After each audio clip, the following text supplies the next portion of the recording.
नमस्कार, सत्श्यामला news channel में आपका स्वागत है। हम लोग लगातार प्रयास करते रहे या कर रहे हैं कि आपके पास तक कुछ ऐसी जानकारियां पहुंचाई जाए जो आपको जानना लोकतंत्र में या संसदीय राजनीति में ज़रूरी है। उसी कड़ी में आज हम चर्चा करेंगे राजनीतिक अवसरवादिता पर, या अपने सिद्धांत और संविधान को छोड़कर सत्ता में बने रहने के लिए या सत्ता प्राप्ति करने के लिए किसी भी विचारधारा के दल के साथ गठबंधन करके आगे बढ़ने का प्रयास जो किया जाता है। इन बातों पर हम चर्चा करने के लिए बुलाए हैं पूर्व वक्ता अक्षय कुमार जी को। सर, आपका हमारे चैनल में स्वागत है।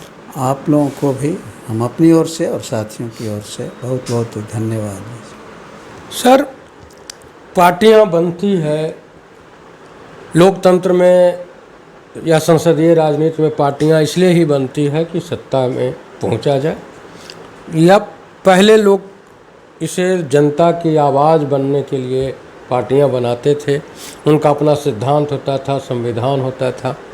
लेकिन धीरे धीरे जैसे जैसे हमारे देश का ये लोकतांत्रिक व्यवस्थाएं पुरानी होती गई और संसदीय व्यवस्था में चुनाव एक अहम कार्य हो गया, उसमें सिद्धांत और पार्टी के जो मूल विचार होते हैं उनको भी लोग साइड करते हैं और कहते हैं कि हम कॉमन मिनिमम प्रोग्राम पर एक गठबंधन बना रहे हैं, गठजोड़ बना रहे हैं। कुछ लोग ऐसे दल भी उसमें जुड़ जाते हैं जिनके विचारधारा मिलते नहीं हैं।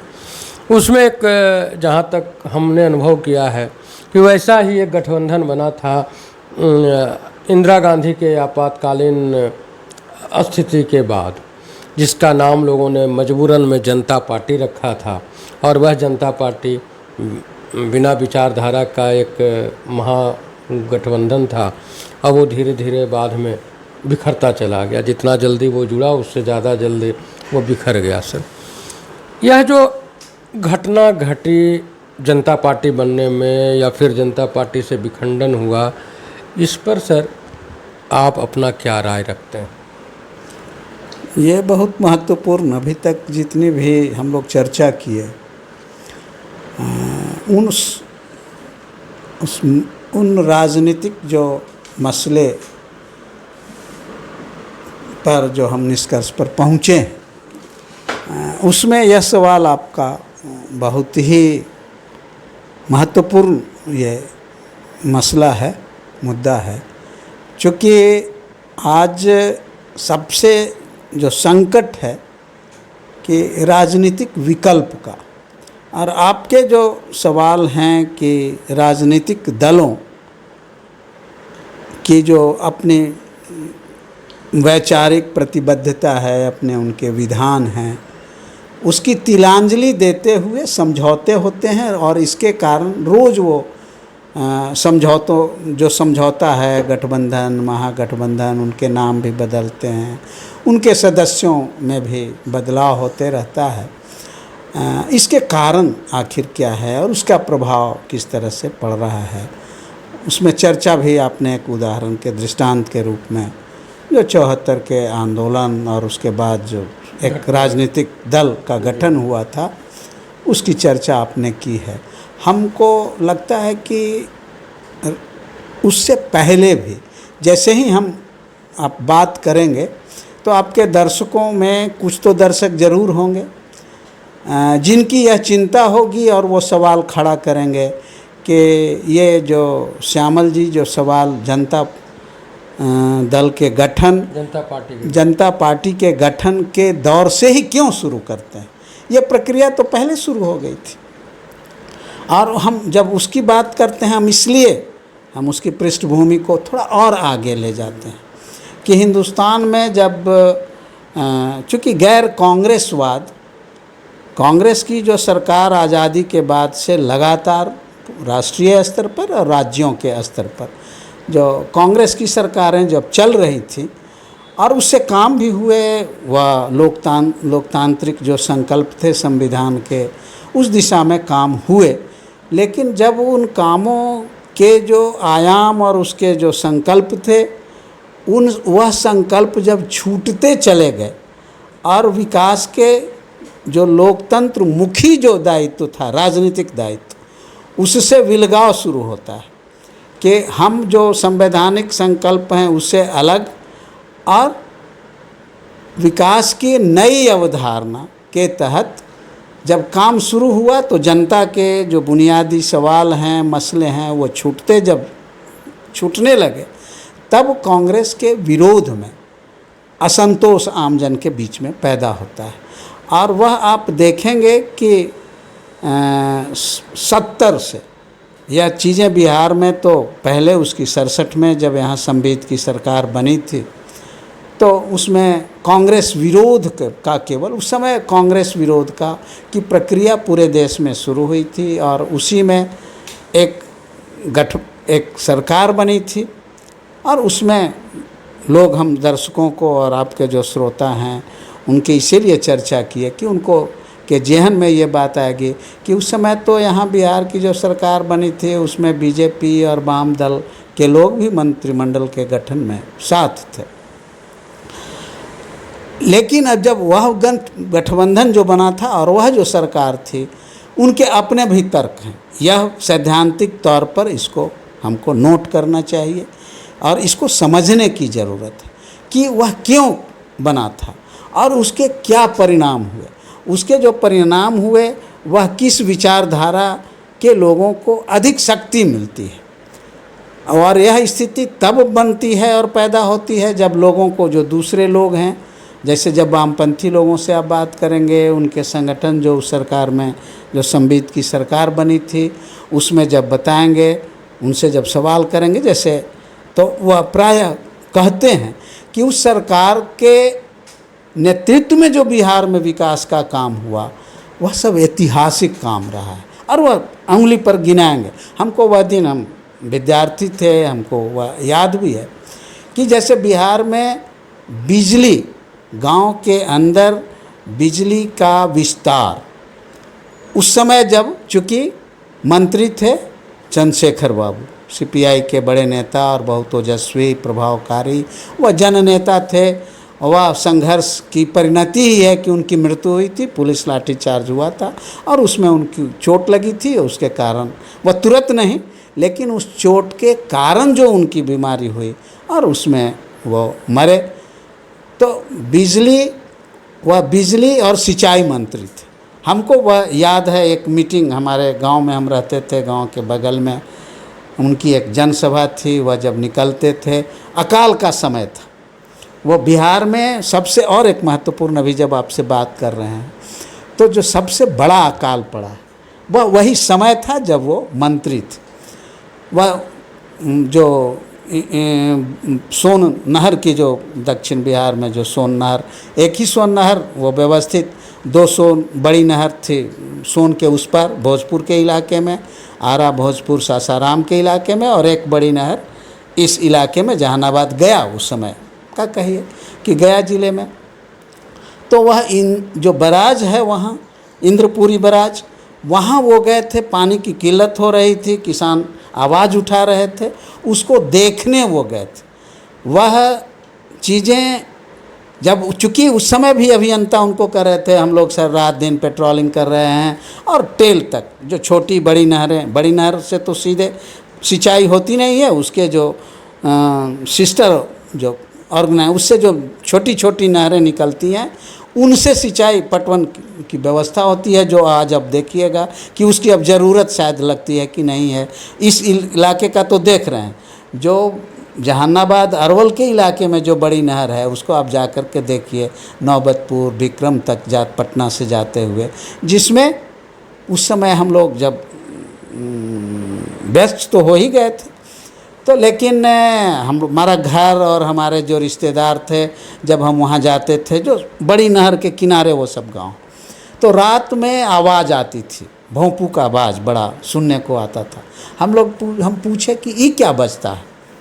अपने जो हम दरवाजे पर सोए हुए थे कुटुंब लोगों से जो थे, कहे शायद ही से वो बोट जा रहा है। तो यहाँ नदी उदी तो है नहीं, तो इसमें बोट जा रहा है।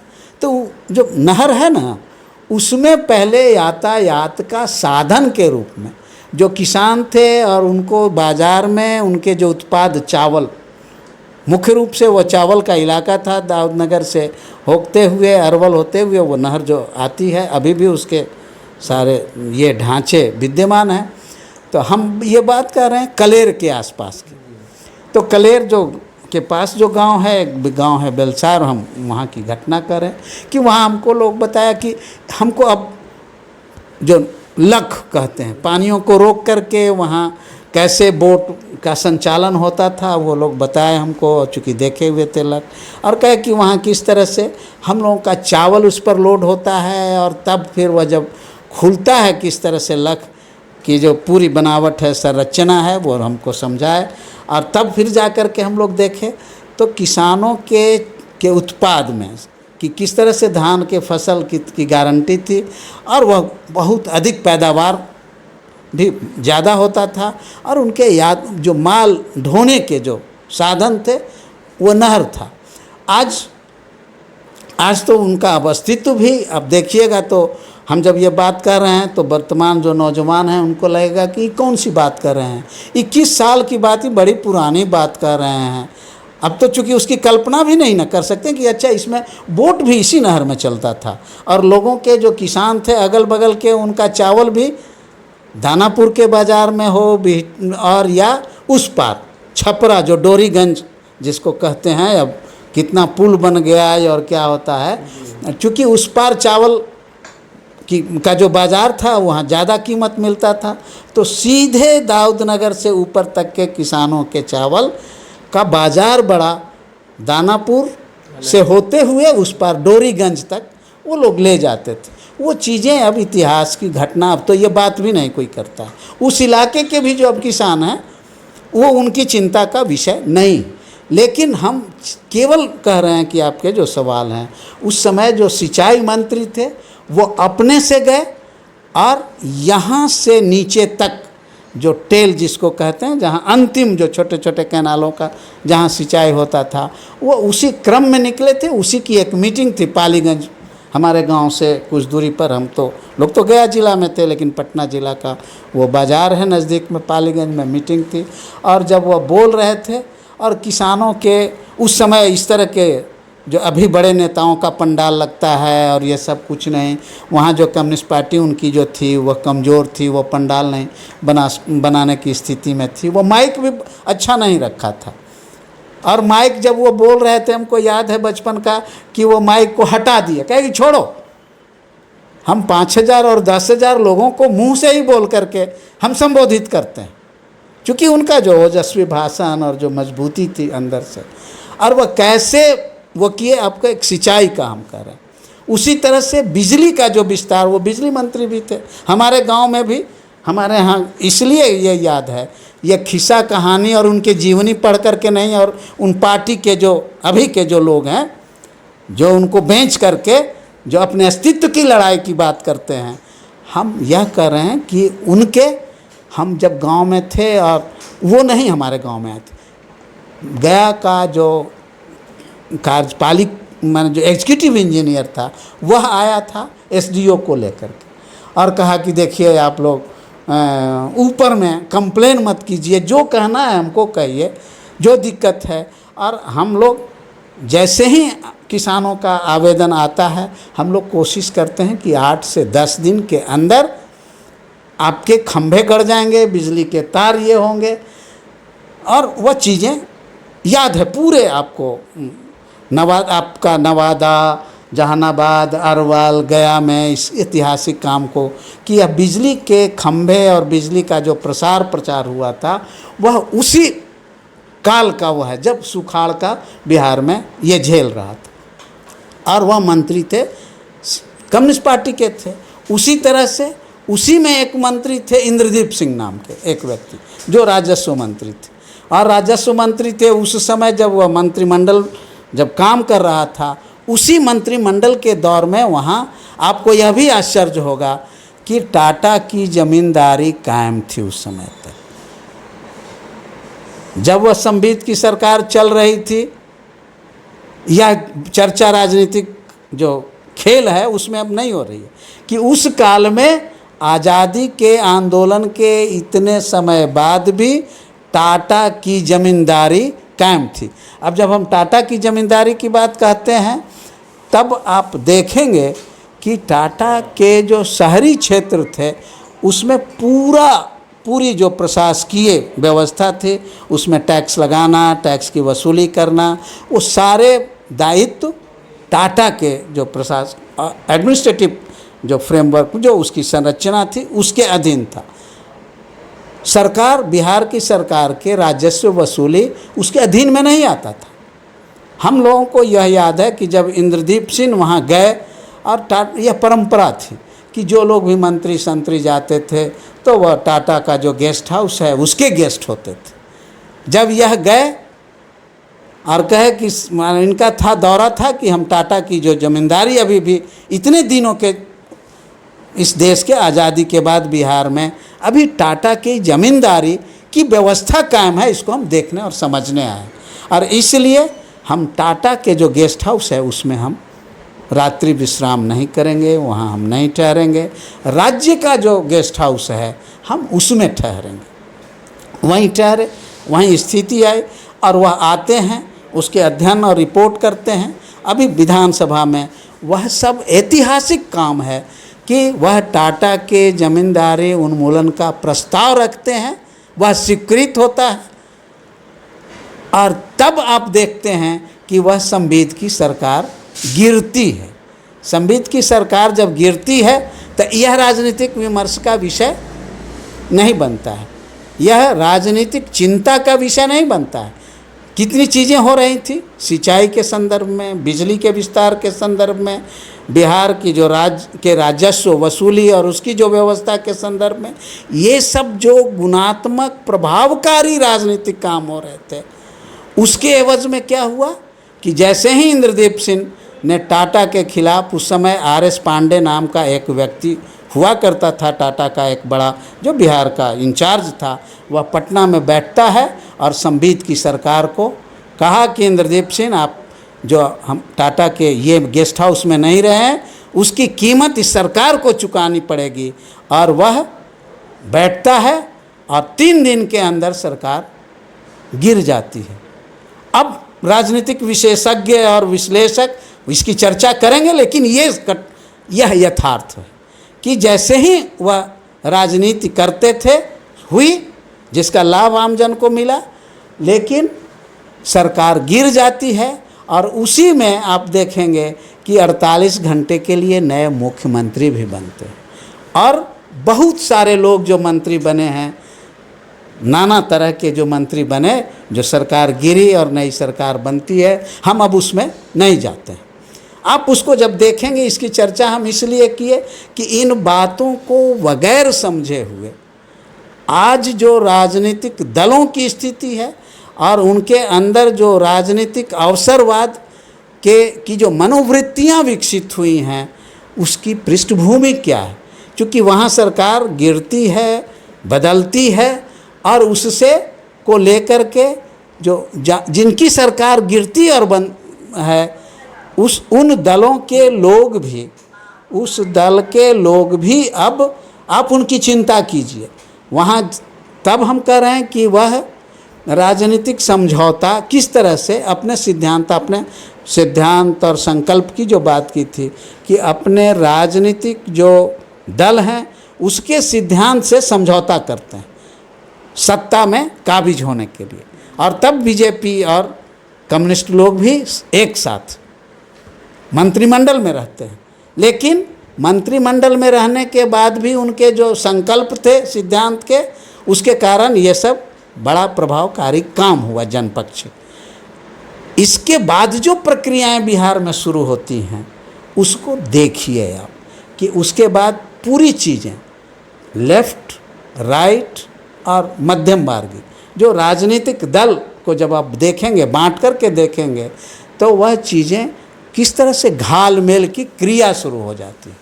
हम उन लोगों के को याद भी आज करते हैं। ये लोग दलीय आधार पर उनके जन्मोत्सव और उनके सारे चीज़ें भी मनाते हैं, लेकिन यह जो बुनियादी अंतर और जो भटकाव की जो स्थिति पैदा हुई थी कि राजनीतिक दल जिस सिद्धांत के लिए उनका गठन हुआ था वो काम करते थे, वहाँ से भटकाव अवसरवादी राजनीति के कारण वह भटकते भटकते अब सत्ता केंद्रित राजनीति उनका मुख्य केंद्र बन गया है। मुख्य समझ, सोच और व्यवहार अब सत्ता केंद्रित दायरे में चीज़ें हो रही हैं, और उसी के नतीजे हैं जो आप सवाल जब कर रहे हैं। इसमें अब फिर से एक बार वह जो सारे कुछ बुनियादी सवाल हैं, इसमें उलझ जाने का भी भय, और उलझते उलझते आज भी जब हम इस पर चिंता और विचार करते हैं तब भय और आशंका है जो होता है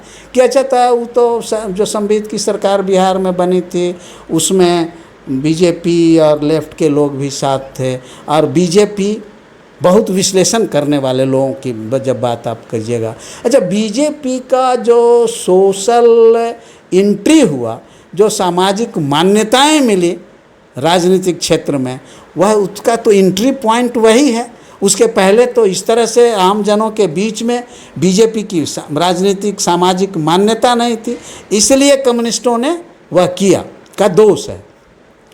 और वहीं से बातें फिर जो विमर्श है, आपकी जो राजनीतिक चिंता है, वह आप दूसरे एक ट्रैक पर चली जाती है, और जो चली गई, जो पूरी प्रक्रियाएं राजनीति की गई, उससे अवसरवाद और समृद्ध हुआ। और उसके लिए भी हम मानते हैं, हमारी अपनी जो व्यक्तिगत समझ है कि वहीं जहाँ शुरू हुई थी उनके जो काम के तरीके थे, काम के तरीके में उदाहरण के तौर पर हम इंद्रदीप सिंह का एक बार आपको लगता है कि कहे होंगे कि इंद्रदीप सिंह के हम चूँकि उसमें भाग थे उस समय, एक व्यक्ति उनके प्रोग्राम्स के बारे में उनके मंत्री के रूप में उनके इलाके में प्रोग्राम ले रहे थे, और उस प्रोग्राम के में जब वो कह रहे थे कि आपका प्रोग्राम हमारे इलाके में है, आप चले आइए, उन्होंने कहा कि हम यह सरकारी प्रोग्राम में जा रहे हैं, सरकारी जब हम प्रोग्राम में जा रहे हैं तो हम व्यक्तिगत प्रोग्राम में हिस्सा नहीं लेंगे। हम आपको बहुत पहले कहे थे, वही उसके यह भी एक दृष्टांत कि जब लोग राजनीति करते थे तो अपने संकल्पों के प्रति प्रतिबद्धता कितनी थी, अपने सामाजिक जीवन में भी, अपने राजनीतिक जीवन में भी, और लोकतांत्रिक जो उनकी के दायित्व थे उसके निर्वहन में भी वह किस तरह से वह थे। और वहाँ से जब चुकते चुकते जो वहाँ उसके देखने समझने की जो दृष्टि थी, उसमें जो ह्रास शुरू होता है, वह ह्रास होते होते अब तो पूरी जो लोकतांत्रिक जो प्रक्रियाएं हैं वह अब संसदीय राजनीति और संसदीय जो व्यवस्था है उससे बाहर हो गई है।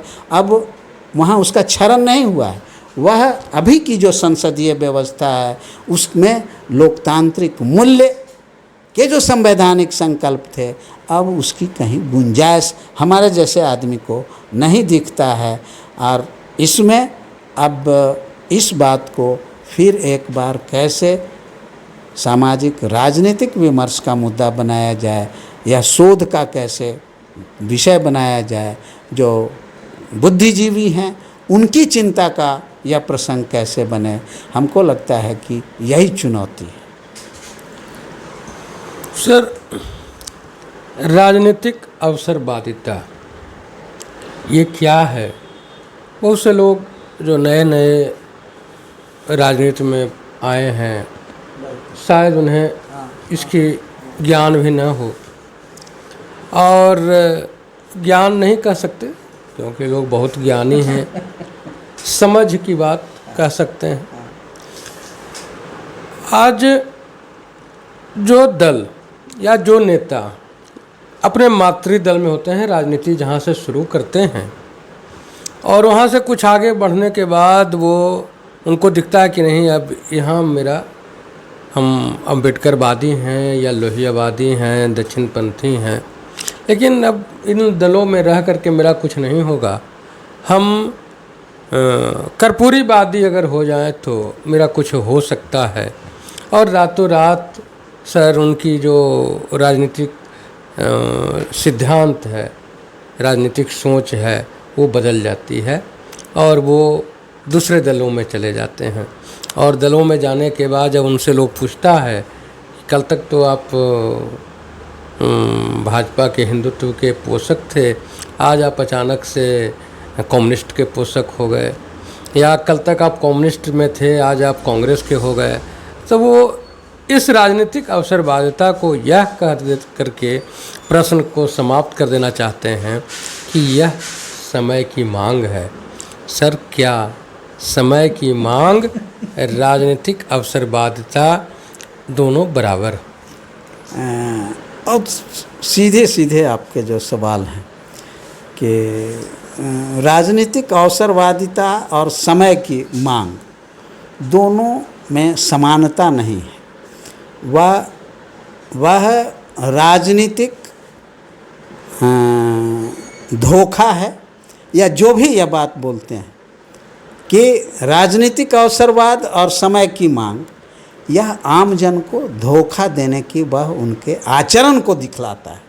इसी तरह से आप, हमको लगता है कि इसमें एक और बातचीत जोड़ दें कि वह समय की मांग के साथ साथ कुछ लोग आपको प्रबुद्ध लोग, हमारे जैसे मूर्ख नहीं, कुछ प्रबुद्ध लोग, ज्ञानी जो लोग, आप ज्ञान शब्द पर आपको हिचक हो रही थी, तो जो ज्ञानी हैं हमारे, हमको लगता है कि आपसे हम कहें कि नहीं कि आपसे भी ज्ञानी, हमसे तो जो ज्ञानी लोग हैं कहते हैं कि ये सब बात पुरानी न हो गई, अब आधुनिक समय में अब यही होता है।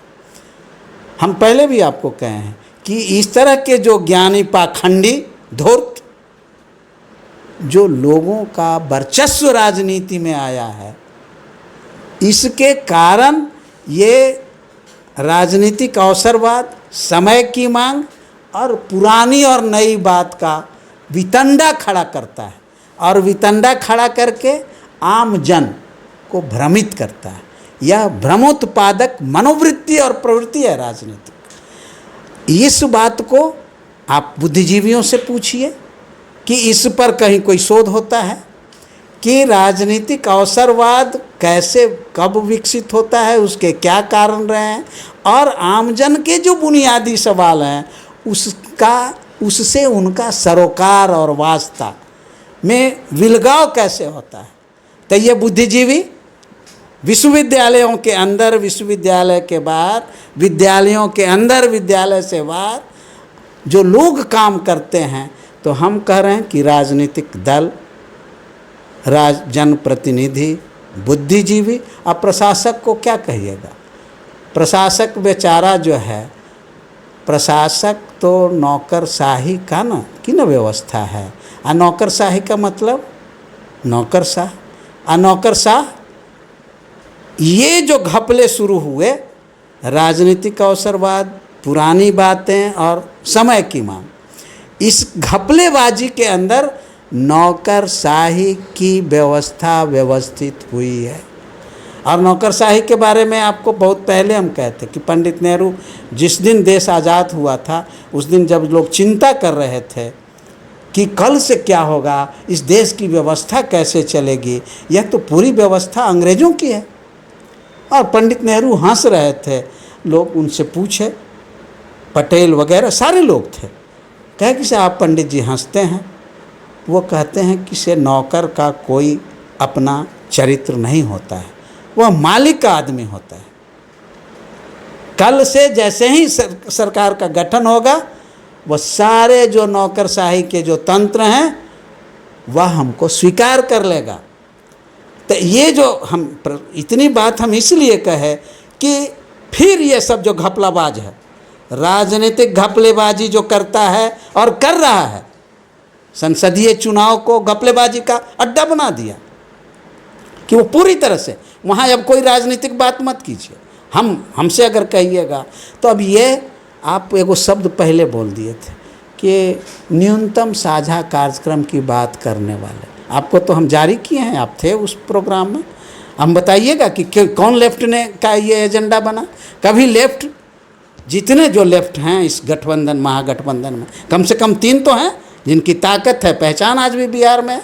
इनकी अलग कोई बैठक हुई न्यूनतम साझा कार्यक्रम को लेकर के, और वो एक कोई प्रोग्राम बनाए जो गैर वामपंथी जो महागठबंधन के लोग हैं उनके सामने वो रखे कि चर्चा पहले चुनाव के पहले बिहार वासियों के समक्ष हमारा राजनीतिक दायित्व क्या है, हम इन कामों को पहले शुरू करेंगे, जिन कामों को जनता के जिन बुनियादी सवालों की उपेक्षा हुई है, जिसके कारण आतंकवाद का सहारा लेकर के भी अब राजनीति शुरू हो गई। इस परिस्थिति का मुकाबला करने के लिए न्यूनतम साझा कार्यक्रम, वैसा कार्यक्रम जो जनता का कार्यक्रम है, वह नौकरशाह का नहीं, वह बुद्धिजीवियों का और पेशेगत व्यवसायियों का नहीं कार्यक्रम होगा, क्योंकि बाजार के विकास का नहीं। हम जब शुरू में कह रहे थे कि उनके कृषि, उनके शिक्षा, उनके स्वास्थ्य, उनके लिए जो बिजली के आज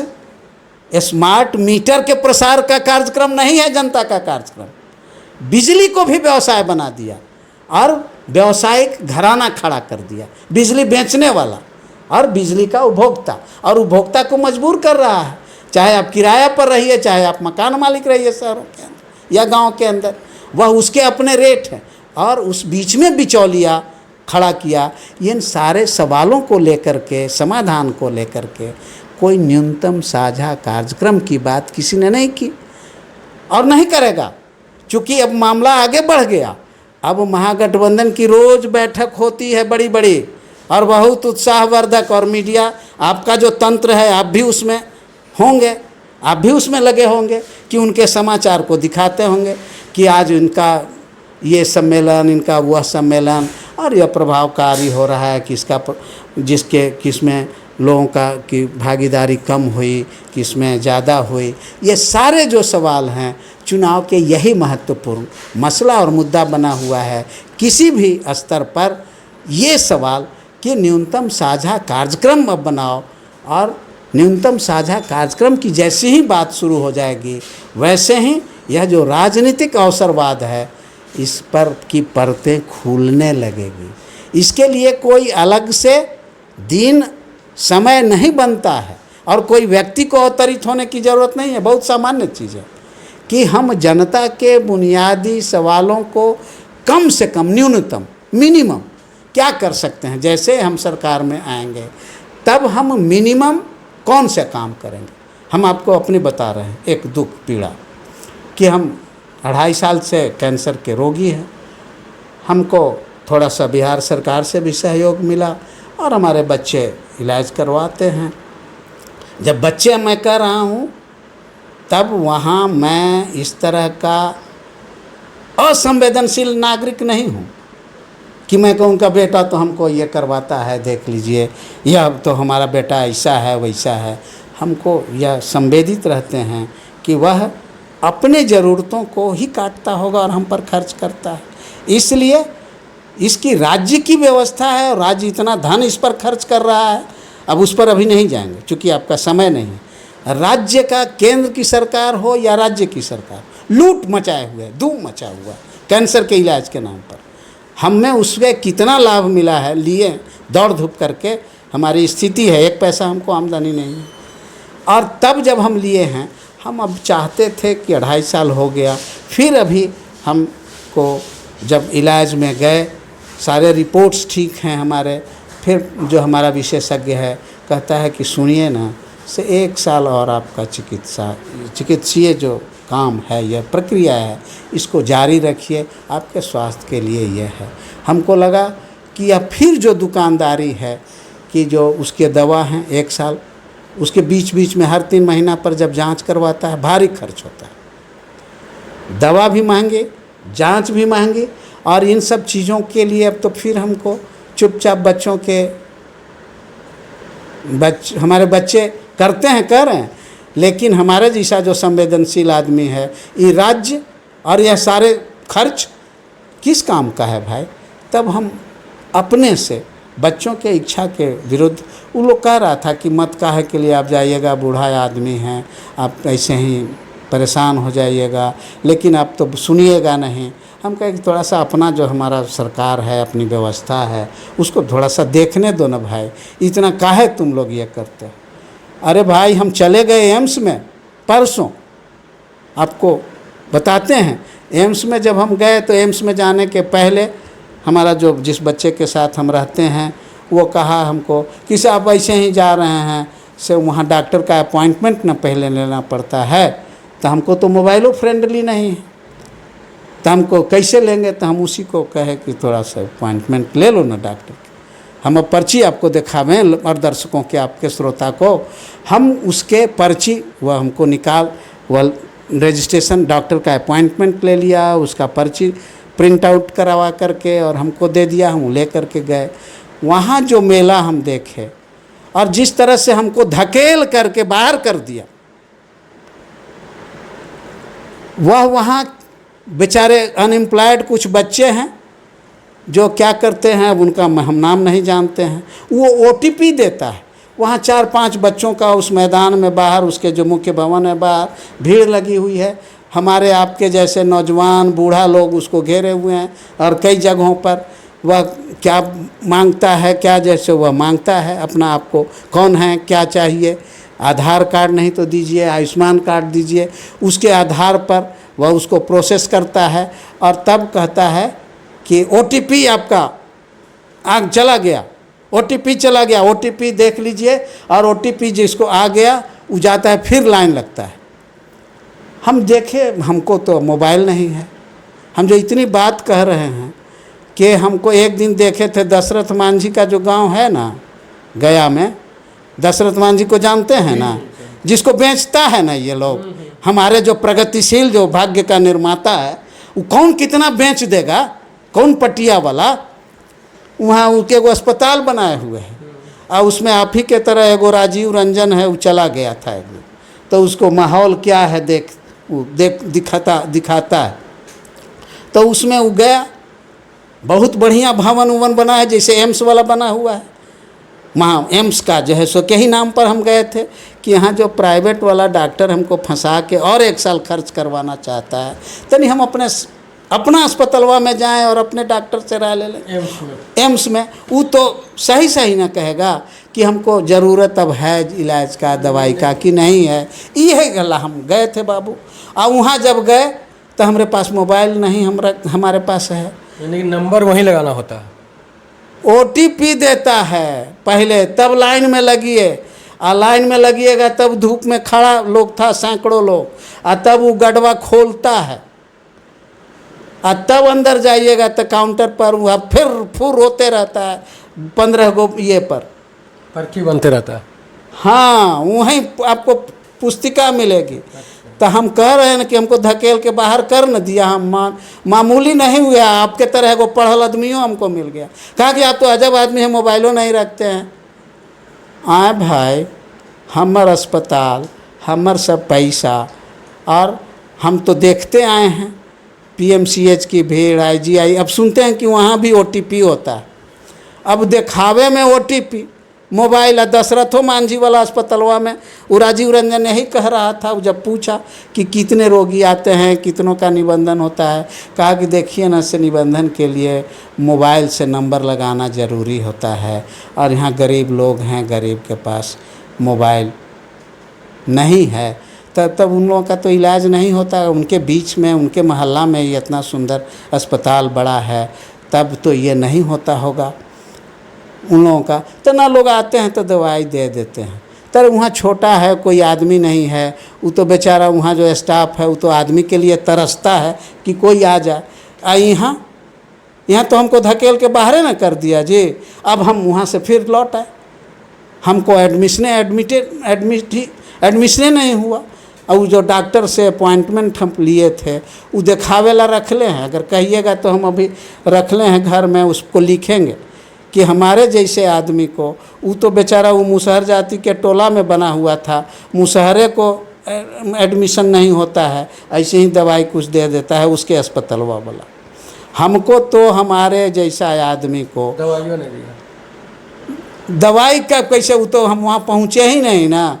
वहाँ हमारे जैसा आपके जैसा कुछ प्रबुद्ध आदमी, ज़्यादा आदमी प्रबुद्ध है ना, वहाँ पहुँचल थे होशियार, वो कहे कि आप भागिए, ऐसा ना आदमी है, मोबाइलों नहीं रखते। माने अब ज़बरदस्ती हमको हमारे जो विकास के नीति और सिद्धांत हैं उसको मानो और नहीं तो भागो, तुमको इस पृथ्वी पर जीने का अधिकार नहीं है। और उसमें हम लोग मान लिए कि यह विकास का सपना और कितना फ्रेंडली है, मानवीय है।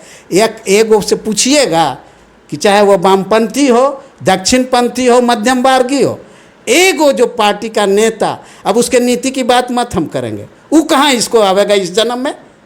जब तक अवसरवादी राजनीति के फेरा में रहेगा तब तक उसकी जो राजनीति है, समझौतावादी सत्ता परस्त जो वो राजनीति करता है, उसमें इस चीज़ों की चिंता कहाँ से करेगा। उसका कार्यकर्ता भी बतियाएगा हमसे, जी कहेगा कि ऐसे ही बोलते रहते हैं।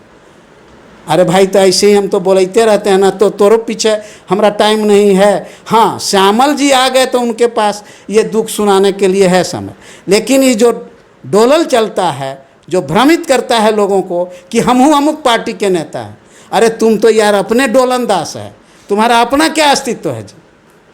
तुम तो अपने, तुम्हारे अंदर जितने भी दल हैं उनके अंदर जब आप जाइएगा तो उसके भी मूल्य हैं और मान्यताएं हैं कि अवसरवाद की क्षमता का लाभ किसको मिलेगा और किसको नहीं मिलेगा। चाहे वह किसी दल में आप चले जाइए, सबका मान बराबर नहीं है, वहाँ पूरी तरह से असमानता है। जो जितना आज के अवसरवादी, भ्रष्ट, निर्लज्ज जो ताकतें हैं, उनके पास अवसरवाद की ताकतें ज़्यादा होती हैं और वह उसका सत्ता का लाभ वह ज़्यादा ले रहा है। और वह जब सत्ता का लाभ उसको ले रहा है, आई फेरा में है कि एगो बहुत पहले एगो कहावत, अब नाम नहीं लेंगे और पूरी घटना का जिक्र नहीं करेंगे, जब जगन्नाथ मिश्रा जब मुख्यमंत्री हुआ करते थे, गया जिला के एगो बहुत सीनियर कांग्रेसी नेता हमको, उधरे हम रोड से पैदल चलते हैं तो गुजर रहे थे, वो नेताजी गया, अरे सुनिए। हम कहे किसे से आप इधर, हम कहे कि तन से ऐसे चले आए हैं देखने आप लोगों का, कांग्रेस के थे गया जिला के बड़े नेता, हम कहे कि आप लोगों का जो खेल तमाशा है वही देखने आए हैं। कहा कि आप कहाँ इधर चले आए हैं भाई, से आप जैसे से, हम कहे कि से तब आप सुनाइए कुछ। तो वो क्या कहें, वो कहे थे हमको कि से अरे भाई से हमको कह दें, नहीं बड़ा अभ्रंश वो शब्द कहे थे कि हम भी इतना भ्रमित, बूढ़ा आदमी कहे कि हम बहुत भ्रमित हो गए और इतना भ्रमित हो गए कि हमको लगता है कि आज न कल कोई कमेटी का सदस्य तो बना देगा ना। अगर एमएलए एमएलसी नहीं बने, एमपी राज्यसभा का मेंबर नहीं बने, तो कोई कमेटी का मेंबर बना देगा। इसलिए आके हाजिरी देते हैं, अपना चेहरा दिखाते हैं। तो इस तरह के अब लोगों के साथ कहाँ जाएंगे, क्या बात करेंगे। और वह तो अवसरवाद की बात करेगा तो कहेगा कि देखिए ना से हमको अब जो अवसर मिलना था वह अवसर हमसे छीन जाएगा। तो अवसरवाद जो है वह ऐसी चीज़ है कि एक एक क्षण पर जो व्यक्तिगत जीवन जीते हैं वह भी अवसरवाद के चक्कर में फंसे हुए हैं, जो सामाजिक जीवन जीते हैं वह उन पर भी वह लागू होता है, जो राजनीतिक कार्रवाइयों में से जुड़े हुए हैं उन पर भी यह लागू होता है, और जो शैक्षणिक व्यावसायिक कार्यों में लगे हुए हैं वह उन पर भी लागू होता है। इस स्थिति में आप अवसरवाद के संदर्भ में हमसे अब विचार चाहते हैं तो हमारे यह कहना है कि अब पूरे जो ये है कुआं है उसमें अवसरवादी भांग घोर दिया।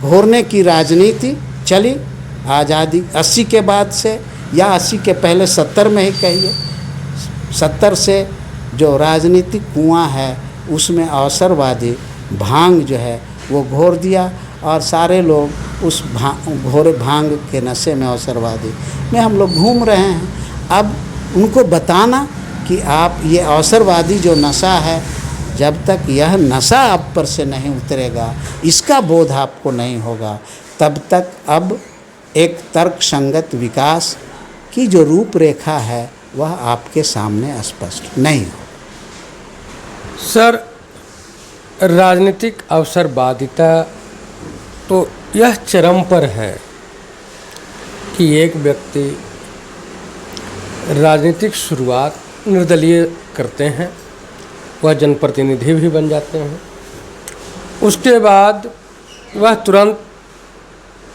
अगले टर्म में वो रामविलास जी की पार्टी ज्वाइन कर लेते हैं। रामविलास जी की पार्टी ज्वाइन करने के बाद फिर से वो जनप्रतिनिधि बन जाते हैं। 6 महीना बीतता है, सरकार की गठन नहीं होती है, वो कांग्रेस ज्वाइन कर लेते हैं और कांग्रेस से लगातार 2 चुनाव हारने के बाद वह भारतीय जनता पार्टी ज्वाइन कर लेते हैं। ये तो लंबे अंतराल पर अवसरवादिता उन्होंने दिखाया, लेकिन हमारे देश में ऐसे भी जनप्रतिनिधि थे जो 24 से 48 घंटे के अंदर में 3 पार्टियां बदल ले, तब जा कर के उनकी राजनीतिक अवसरवादिता पूरी हुई। और ऐसे कई नेता हैं जो राजनीतिक शुरुआत अपनी किसी दल से किए, धीरे धीरे वो कहीं और जा कर के सत्ता के आनंद लिए। ये तो पर्सनल कोई व्यक्ति है, लेकिन दलों की भी स्थिति कमोबेश उसी तरह की बनती रही है। सुनने में यह भी आया है कि दो ध्रुव के दल, 2 विचारधारा के जो आपस में कभी मिल नहीं सकते, यूँ कहे पानी और पेट्रोल के तरह वो मिल नहीं सकते, लेकिन राजनीतिक अवसरवादिता ने उन दोनों को मिलाकर सरकार बनाई और सरकार चलाने को विवश की। एक दल थे मुस्लिम लीग और दूसरा अखिल भारत हिंदू महासभा। ये दोनों दल एक दूसरे के विचार के बहुत ही कट्टर विरोधी, और जब सरकार बनाने की बात आई तो इन्होंने भी शायद सरकार बनाई थी। तो सर, इस तरह के अवसरवादिता पर आप क्या राय रखते हैं?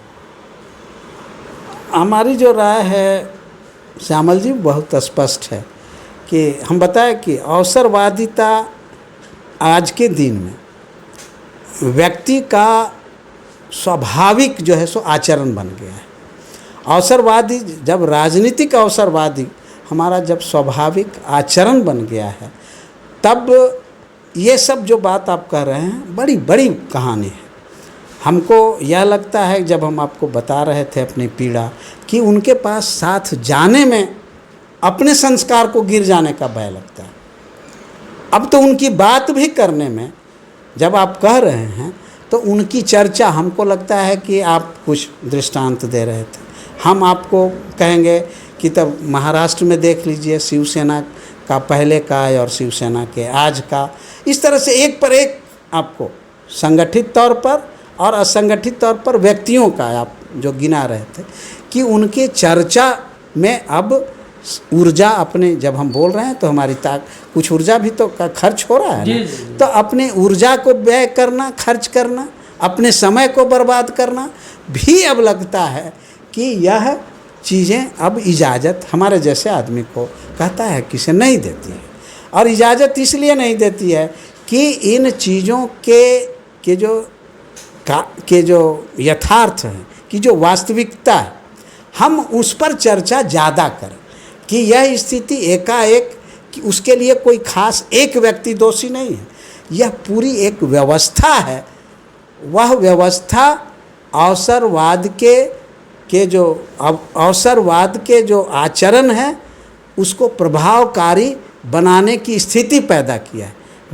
वह अपने आप अवसरवाद नहीं, वह एक व्यवस्था है जो अवसरवादी मूल्य और मान्यताएं को स्थापित करता है। जब हम यह कह रहे हैं कि अवसरवादी मूल्य और मान्यता, कि वह देखता है कि अच्छा ये जो दल बदल किया, यह जो एक ग्रुप को छोड़ करके दूसरे ग्रुप में चला गया, यह जो इस तरह के जो बदलाव जब को वह करता है तो वह एमएलए हो जाता है, एमपी हो जाता है, मंत्री भी होता है, नहीं कुछ होता है तो सरकार लोगों के साथ रह करके दलाली करता है। अब ये सब बात कहने के लिए अब संकोच हमारे पास नहीं है, बहुत साफ है कि वहाँ जो घेरे रहता है वह सब ट्रांसफ़र पोस्टिंग के नाम पर, वह सब किसी को और नाना तरह के दलाली का आयाम तो सीमित नहीं है, व्यापक आयाम। तो यह जब चीज़ें वह करता है और समाज में उसको स्थापित करता है, वह नया सामाजिक मूल्य करता है।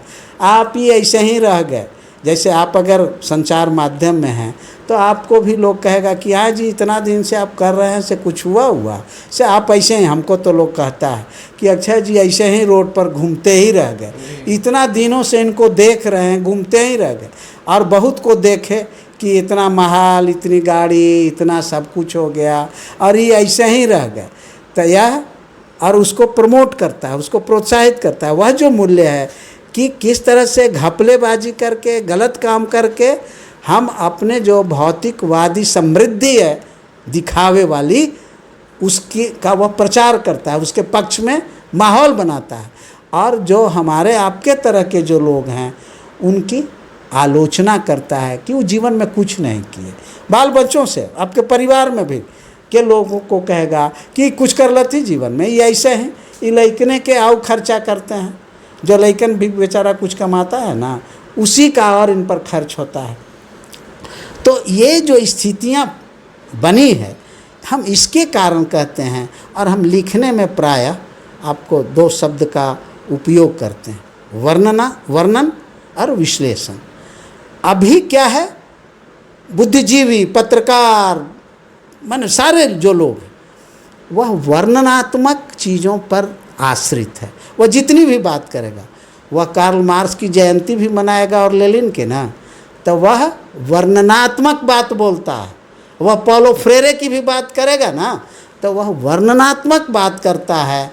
वह उनके से विश्लेषण की जो सीख है कि यह जो अवसरवाद आया और अवसरवाद के कारण राजनीतिक घालमेल की जो स्थितियां और परिस्थितियां विकसित हुई, जिससे जनता, जनप्रतिनिधि, राजनीतिक दल के जो सिद्धांत और व्यवहार है उसमें जो क्षरण हुआ है, उसके कारण को समझने के लिए जो वहाँ से सबक लेना चाहिए था, उसकी बात नहीं करता है। मैं दावे के साथ कर रहा हूँ कि न लिखता है न बोलता है। और लेकिन तब वह क्या कर रहा है, वह आप जो राजनीतिक अवसरवाद है उसको वह स्थापित करता है, वह प्रोत्साहित करता है, वह उसको समृद्ध करता है। और उसी गैंग का वह आदमी, वह गैंग का आदमी, वह एक गैंग बन गया है समाज में। एक ही मानव समाज में कई तरह के समाज बना हुआ है। अवसरवादी का समाज, तो अवसरवादियों के समाज में एक वो समाज नहीं है। वह समाज सत्तावादी समाज होगा, उपभोक्तावादी समाज होगा, मन नाना तरह के। ये इस तरह से जब आप देखिएगा, तब यह जो आपका जो सवाल है वह उसका वास्तविक बोध, और वहीं से वह प्रक्रिया शुरू होगी। और इसकी चर्चा को यह नहीं है हम कहाँ कुछ कर रहे हैं, जनता तो रोज़ देखती है, आम जन रोज़ देख रहे हैं। केवल इस बात को बातचीत में शुरू करने का है। और हम यह भी नहीं कर पा रहे हैं। यह इसलिए नहीं कर पा रहे हैं कि श्यामल जी जैसे जो संचार माध्यम का व्यक्ति है, वह कभी चिंता करके, हम अकेले नहीं हैं और आप भी अकेले नहीं, आपके तरह भी चिंता करने वाले बहुत सारे संचार माध्यम के साथी होंगे। और हमारे जैसे भी जो लोग हैं वह भी बहुत हमारे जैसे लोग हैं, अकेले नहीं हैं।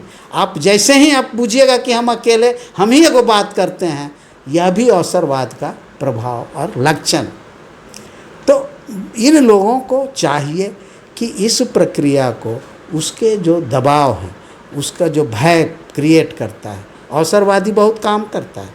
आपके अवसरवादी जो लोग हैं, आपके अंदर मृग तृष्णा, और मृग तृष्णा के में आप विलीन हो जाते हैं, और तब फिर आपके अंदर आत्मविश्वास है, उसका क्षरण होता है। तो इस चीज़ों को समझ करके इस तरह के जो लोग हैं, कम से कम इनको एक नए आधार पर, नए संदर्भ को लेकर के बातचीत, इतना भी तो हम शुरू कर पाएँ जो आप कर रहे हैं।